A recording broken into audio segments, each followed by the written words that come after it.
Good morning, everybody. Thank you for joining us for Non-Fungible Thursdays here in the TR Lab server. I'm Ryan McGavin, Community Lead at TR Lab. Usually you find me with a special guest, but we know that many of you are preparing for travel to NYC for NFT NYC next week, and I know some events are even starting this weekend, so I do hope that we might get the chance to meet in person.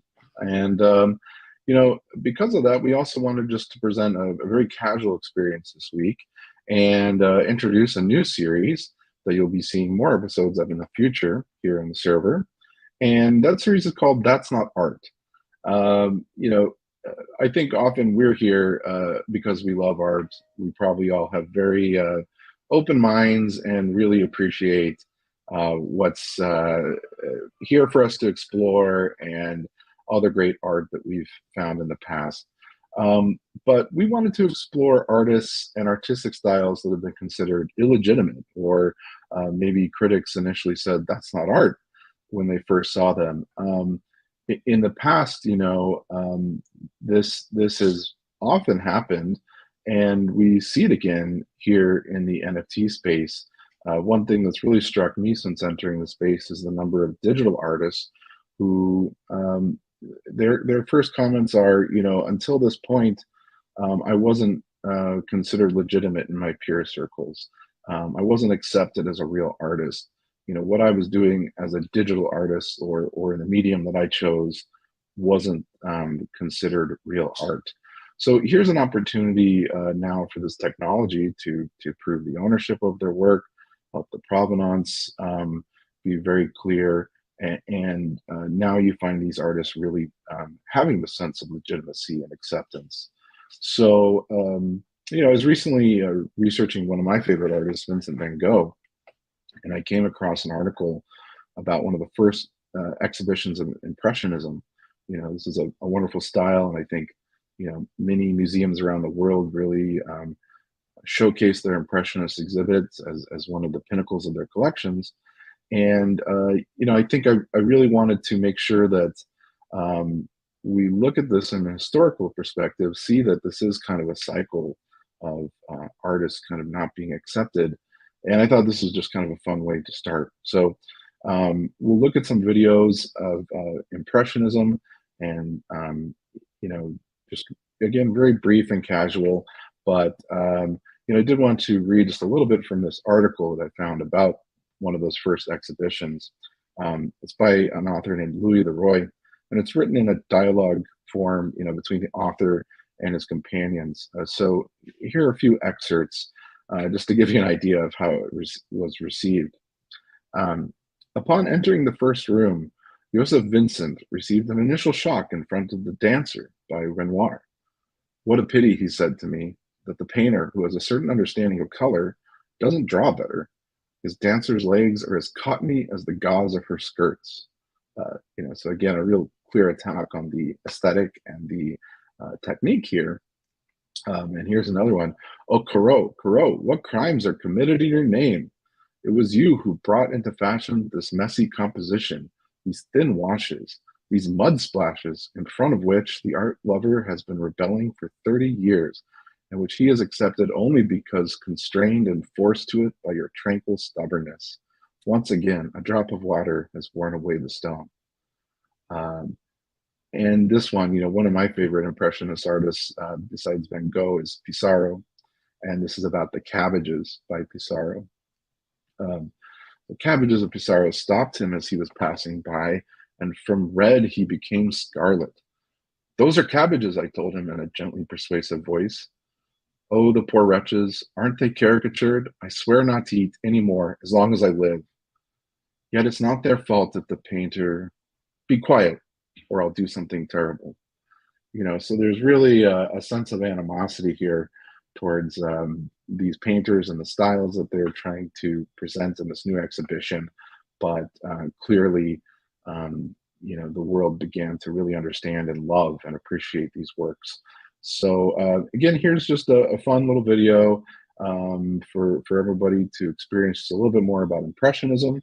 And we'll look forward to this new series going forward, where we'll delve a little bit deeper into, artists who probably weren't considered the most legitimate at their time. So enjoy, and we'll catch you soon.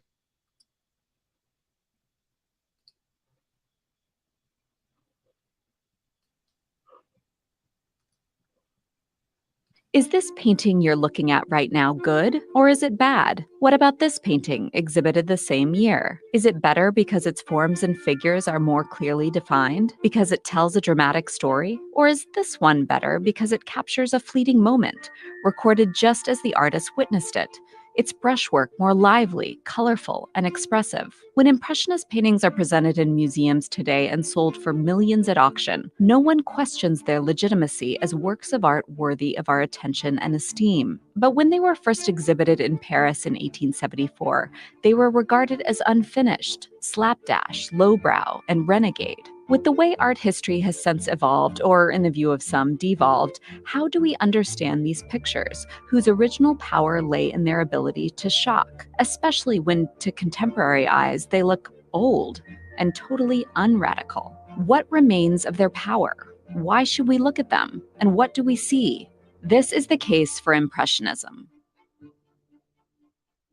This new style didn't arrive out of the clear blue sky, but the paintings were often created under one. A hallmark of the art that would come to be known as Impressionist was that many were painted outside of the studio and in the world, or as the French say, en plein air. Unlike the slow studio-based approach that held sway at the annual salons of the French Royal Academy, whereby tonal gradations were gradually built up with layer upon layer of glazes, Impressionist works were frequently begun, if not completed entirely out of doors. These artists used smaller canvases that were easy to transport and finish quickly before the light or weather changed. Artists had been painting in the landscape for some time, like Dutch artists of the 17th century, and even more recently in England, where the likes of John Constable won admirers for his pictures of villages and countrysides, and J.M.W. Turner wowed with his highly dramatic and abstracted scenes from nature. In France, where Impressionism was brewing, painting in the landscape was an established practice, artists escaping Paris and political instability to observe nature and render it in a relatively lifelike manner. These artists also experimented with style and technique, trying out looser brushwork and brighter colors. But landscapes were considered to be genre painting,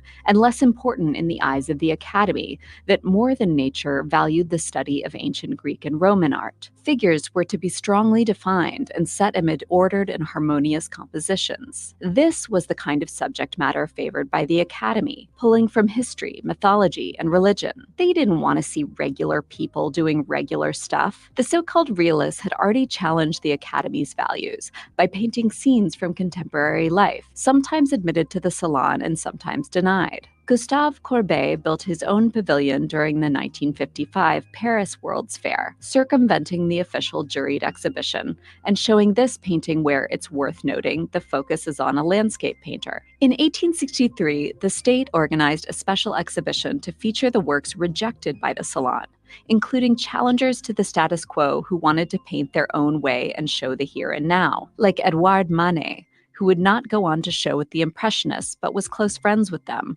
endorsed their work, and shared numerous interests and techniques. The artists who participated in the first Impressionist exhibition in 1874 had shown their art within the Salon and also grown tired of having their work rejected from it. So they put together their own show in the former studio of the photographer Nadar, calling themselves the Anonymous Society of Painters, Sculptors, Printmakers, etc. There was no state involvement, no jury, no hierarchy of subject matter. They were each exploring their own concerns, not working toward any shared mission or manifesto. If there had been a manifesto, it could have only read something like, "Not the Salon," or "I want to do my own thing, thanks." But in general, we could say this group was mostly painting from modern life, cityscapes and landscapes, using a brighter palette of colors, broken brushstrokes, and loosely defined forms that gave the works an air of spontaneity. So much so that art critic Louis Leroy commented on the accuracy of the title of one of Claude Monet's paintings on display, Impression Sunrise. To Leroy, it was merely an impression, a sloppy and unfinished sketch unsuitable for display or sale. He dubbed the show Exhibition of the Impressionists as an insult, but another critic recast the name in a positive light, saying of the new work, "It's lively, brisk, light, captivating. What a rapid grasp of the object, and what an amusing facture. It's summary, agreed, but how spot on the marks are. As you know, the name stuck, and the artists came around too. Impressionist landscapes, unlike those that came before, often betrayed their place in time, showing city folk in the latest fashions or enjoying leisure activities in the Paris suburbs. New railway lines had made travel out of the city easier than ever, and the Impressionists were unafraid to show signs of this new way of life, and also of the increased industrialization around them. Life was getting faster, and it followed that art should too. Paris had changed enormously in the preceding decades, having undergone wholesale renovation beginning in the 1850s. A crowded medieval city had been replaced with one that was much more open, cleaner, and safer, with wide boulevards, public gardens, and lots of light. And the Impressionists did love their light, trying again and again to arrest its ephemeral effects. They liked to show it broken by clouds, dappled and filtering through trees. Oh, and especially as it reflects on water.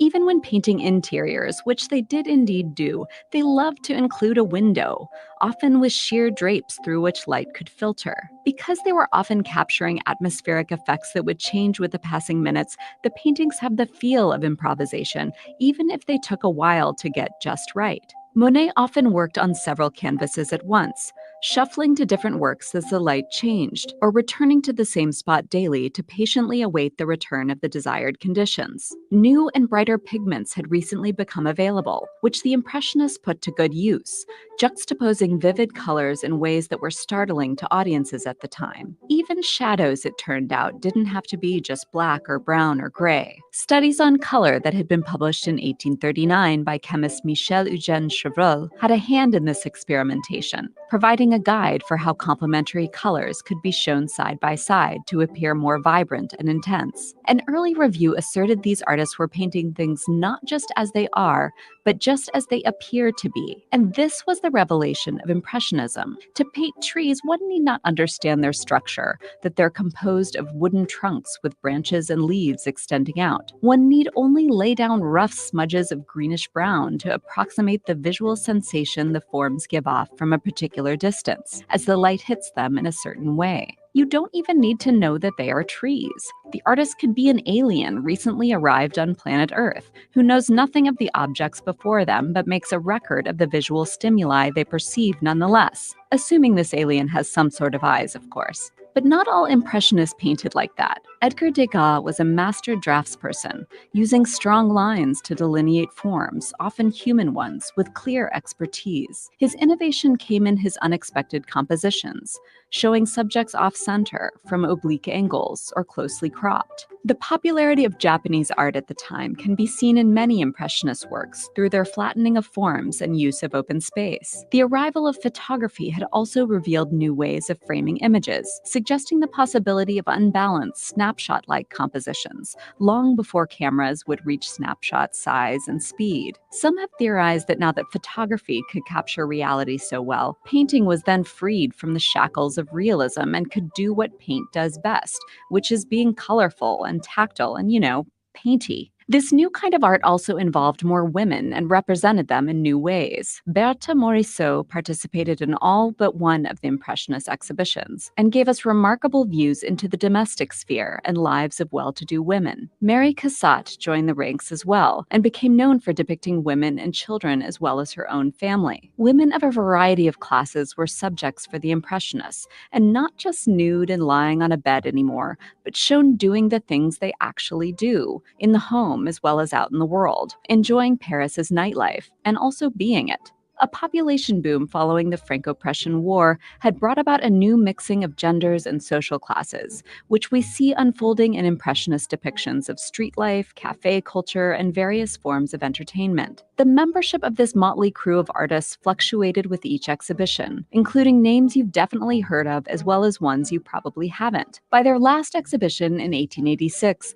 few of the artists were working in a style you'd likely identify as Impressionist. Core members had evolved their own styles and were exhibiting independently, and the artists we now consider neo-Impressionist had arrived, like Georges Seurat and Paul Signac, who were interested in the more scientific aspects of color and how our eyes process it. What we call post-Impressionism had reared its head as well in the form of the young Paul Gauguin. By 1886, Impressionism had become a global tendency, with artists around the world exploring similar techniques and styles and subject matter. That Impressionism as a word exists owes a credit to the concurrent expansion of the popular press, the first art movement with a name to be covered widely, with reviews ranging from neutral to complimentary to openly hostile. The art market had recently strengthened as well, bolstered by a stronger French economy, and a new category of collector had emerged, interested in apartment-scale pictures rather than castle or cathedral-scale ones. Art dealer Paul Durand-Ruel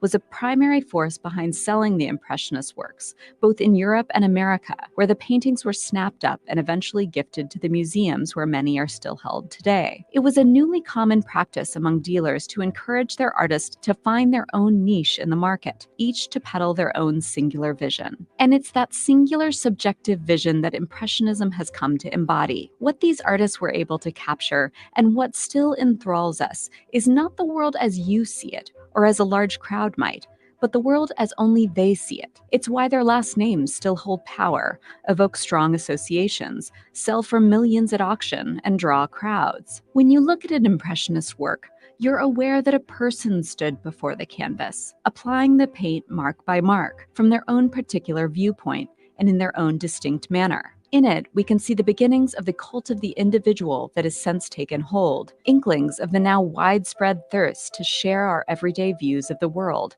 each from our own angles and in our own styles. Impressionism was one of the first of a string of avant-garde art movements, each rejecting tradition and embracing the modern, promoting new ideas about what art could be and what it could do. Whether or not you're familiar with the succession of isms that followed, you already know the narrative. Students learn from their teachers, but then repudiate their lessons and push on to forge their own paths. Novel methods over time lose their ability to shock. New ideas replace old, and the cycle continues. And now it's gotten even faster. An 1874 review of the first Impressionist exhibition posed the question, is the absence of rules a good thing? Only the future will enlighten us. And enlighten us it has, demonstrating the breadth of what the pursuit of singular vision can bring forth. But the best case for Impressionism is the art itself. In a museum filled with the dark and dramatic art that preceded it, and the often confounding art that follows, Impressionism is really pleasant. It's not violent or distressing or sentimental or moralistic. It's recognizable subject matter rendered in an interesting but not overtly challenging by contemporary standards kind of way. It's an optical delight, giving us windows into a fascinating historical moment, created by supremely talented artists who pushed art in new directions to better represent that moment and their own view of it. And that is enough.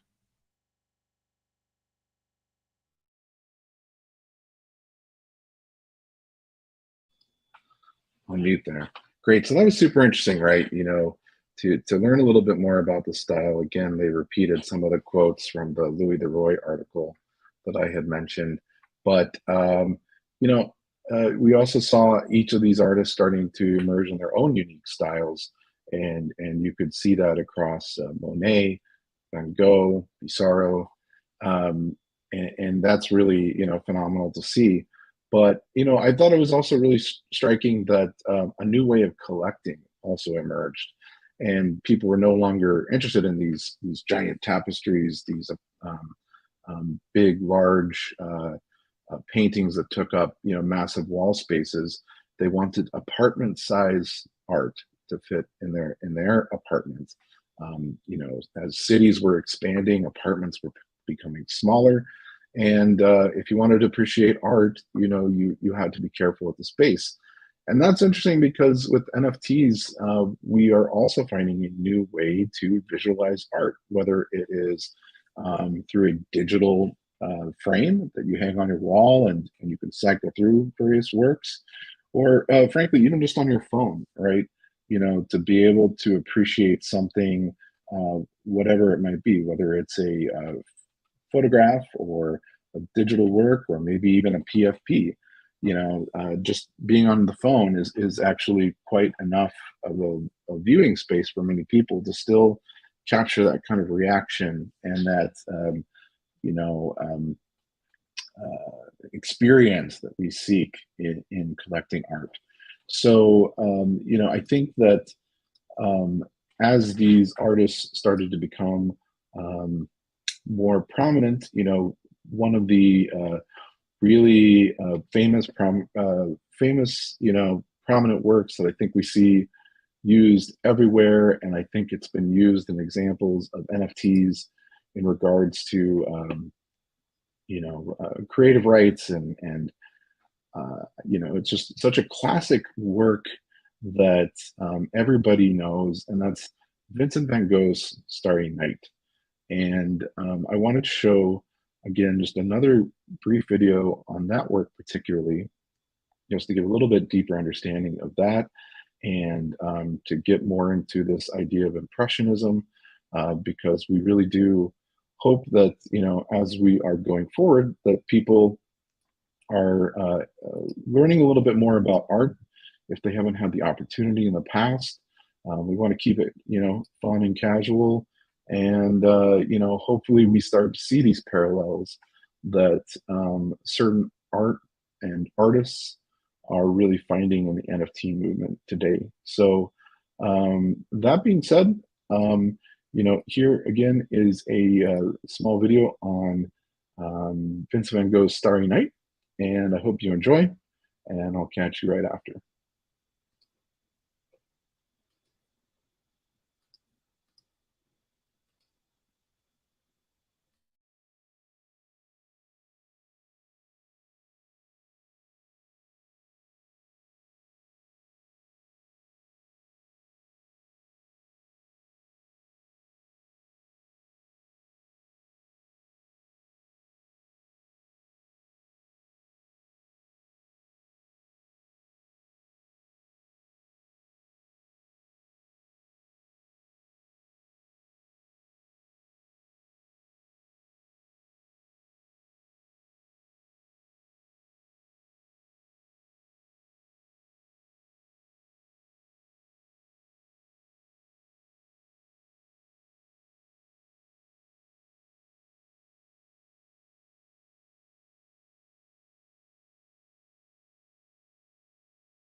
So thank you very much. I think that, again, that's one of my favorite artists, and I hope you enjoyed too. I hope you're able to learn a little bit about Impressionism and Van Gogh here. And, I also wanted to show maybe one of my favorite paintings of Van Gogh. Perhaps people are familiar with it, but it is called A Crab on Its Back. And here you go. And I think it's got some really classic um, elements of Van Gogh, and you can see that you know these really big brush strokes on the canvas here. These wonderful combining of colors in various shades, really just all over the place in terms of these strokes. But as we're looking at this work, that's up close, it doesn't really look intelligible, right? And you're like, what's going on here? But by the time we look at the full thing in its full scope, it's really such a magnificent work. The color, the vibrancy, the patterns and textures here in every part of it. Um, so I really enjoy it. I hope you do too. And thank you for joining us again on Non-Fungible Thursdays today. I hope everybody is able to take some time and relax, get outside, stop looking at the crypto market charts, although I know that we are all very interested all the time in what's happening. But go to a museum, check out some art. And if you're here for NFT NYC, definitely let us know in the Discord.